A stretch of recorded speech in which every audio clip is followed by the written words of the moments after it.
belajar dan capaian pembelajaran siswa.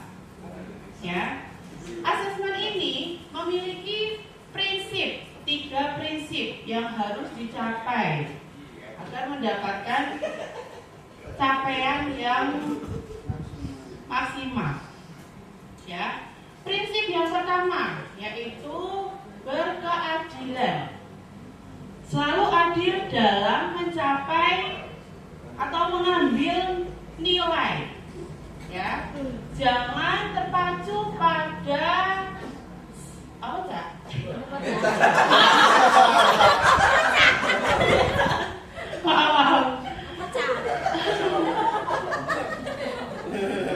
Jangan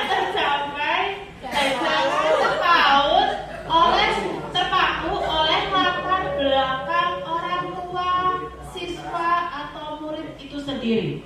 Ya, kalau siswanya kurang mampu mencapai pembelajaran tersebut, ya, walaupun siswa tersebut memiliki latar belakang yang bagus, ya, jangan seperti itu langsung dikasih nilai yang bagus, ya.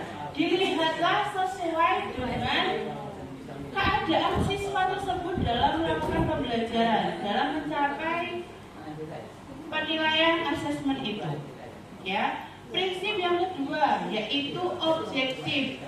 Selalu objektif dalam mengambil penilaian. Kemudian yang ketiga yaitu edukatif. Ya, edukatif ini adalah penilaian yang hasilnya digunakan sebagai umpan balik, ya, bagi pendidik, bagi orang tua, dan bagi peserta didik. Umpan baliknya, ya. Kemudian yang kedua adalah asesmen pada pembelajaran mendalam. Asesmen dalam pembelajaran mendalam ini dibagi menjadi dua, yaitu asesmen sumatif dan asesmen formatif. Ya. Asesmen formatif ini biasanya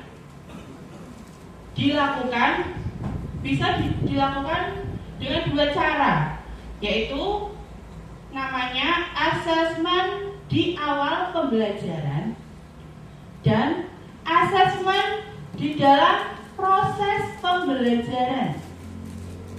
Ya, asesmen pada awal pembelajaran itu bisa diambil seperti contohnya kemarin Bu Dini menggunakan akun pintar, ya Bu Dini kemarin, ya, itu bisa dilakukan, diambil dari awal mulai pembelajaran. Kemudian asesmen formatif yang kedua itu bisa dilakukan di dalam proses pembelajaran atau di akhir pembelajaran. Seperti kemarin saat pre-teaching, Pak Dwi menggunakan apa Pak Dwi kemarin yang akhir-akhir? Kuisis. Ya Pak Dwi ya, menggunakan kuisis bisa juga. Kemudian asesmen sumatif. Asesmen sumatif ini biasanya diambil saat kenaikan kelas, ya, saat kenaikan kelas bisa, atau menilai kelulusan dari suatu pendidikan. Itu ya, asesmen sumatif dan asesmen formatif. Kemudian selanjutnya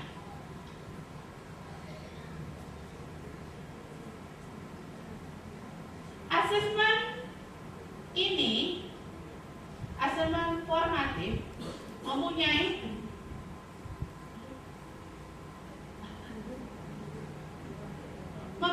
dua bagian.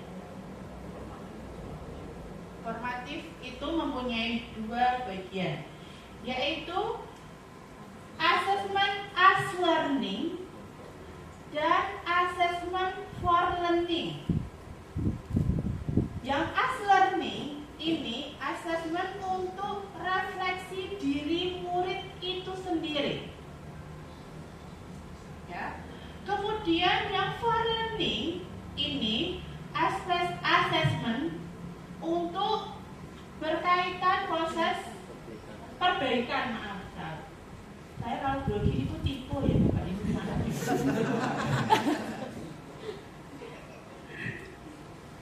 Kalau for learning itu assessment untuk perbaikan proses pembelajaran. Contohnya menggunakan peta konsep atau umpan balik. Ya, speaking terus ya. Kemudian penilaian assessment sumatif. Yang sumatif ini menggunakan assessment for learning. Benar? Sehari saya bilangnya orang kafir loh ya, Sir. Assessment for learning. Assessment ini untuk mengukur capaian pembelajaran murid pada akhir pembelajaran. Contohnya saat bisa menggunakan tes lisan atau juga tes tertulis. Ya. Selanjutnya, ini adalah teknis untuk mengambil sebuah assessment atau penilaian. Ada beberapa 1, 2, 3, 4, 5, 6 7, 8, 9 ada ini. Dan ini bisa diambil, ya, bisa diambil sesuai dengan capaian tujuan yang akan kita lakukan. Disesuaikan dengan tujuannya, tujuan pembelajarannya. Dan juga bisa diambil dari kesiapan siswa itu sendiri. Bisa menggunakan tes tertulis. Nah, muridku ini wis pinter kabeh, wis siap kabeh, wis mudeng kabeh materiku, tak kasih soal untuk tes tertulis, ya, atau tes lisan juga bisa. Kemudian yang kedua, yang selanjutnya, di sini ada yang namanya taksonomi. Dulu menggunakan kurikulum yang dulu itu namanya taksonomi Bloom. Kalau sekarang, ya, kalau sekarang kita menggunakan pembelajaran mendalam, namanya adalah taksonomi Solo. Taksonomi Solo. Ya, Solo. Kalau dulu taksonomi Bloom itu memakai mencipta, mengevaluasi. Kalau taksonomi Solo ini menggunakan berpikir abstrak yang mendalam. Ya, bisa menggunakan merefleksi. Kalau di dalam pembelajaran mendalam itu menggunakan refleksi, mengaplikasi dan memahami.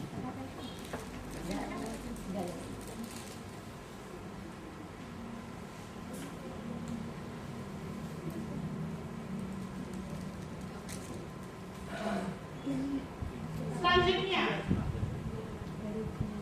contoh pengalaman pembelajaran mendalam pada ranah afektif dan psikomotorik. Ya, ini merefleksinya, afektifnya itu sikap dan perilaku dalam pembelajaran yang menunjukkan